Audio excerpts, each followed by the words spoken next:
मैं एक कॉकरोच हूं। नितिन गडकरी जी, मेरे आपसे कुछ सवाल हैं।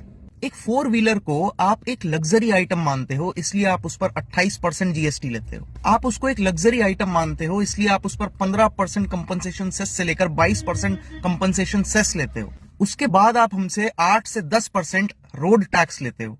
उसके बाद जब हमारी गाड़ी सड़क पर आती है तब आप हमसे टोल टैक्स लेते हो। नितिन गडकरी जी, मैं ऑल्टो चलाता हूं। 6 लाख रुपए की गाड़ी है ऑल्टो, और फॉर्च्यूनर 60 लाख रुपए की गाड़ी है।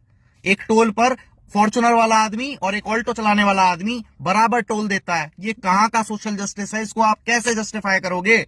6 लाख की गाड़ी और 60 लाख की गाड़ी में फर्क नहीं है क्या?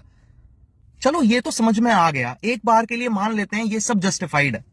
लेकिन जो येलो नंबर प्लेट की कार है, जो टैक्सी ड्राइवर्स चलाते हैं, आप उस पर भी 28% जीएसटी चार्ज करते हो। आप उनसे भी 15 से 20% कंपनसेशन सेस चार्ज करते हो। आप उनसे भी 8 से 10% रोड टैक्स लेते हो। आप उनसे भी टोल टैक्स लेते हो। वो अपने मन से टैक्सी नहीं चलाता है, वो इसलिए टैक्सी चलाता है क्योंकि आप उसको रोजगार देने में फेल हो गए।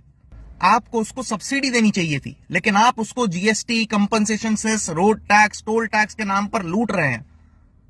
इसके बाद आते हैं पेट्रोल की प्राइस पे। कोविड काल में जब पूरी दुनिया में तेल का दाम इतना कम था, हम तब भी इसी रेट पर पेट्रोल खरीद रहे थे।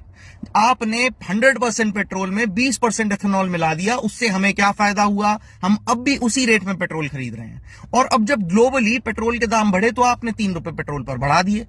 तो ये जो सस्ता पेट्रोल कोविड काल में खरीदा गया था, इसका मुनाफा किसको हुआ? ये जो 100% फ्यूल में 20% एथेनॉल मिलाया गया, इसका मुनाफा किसको हुआ?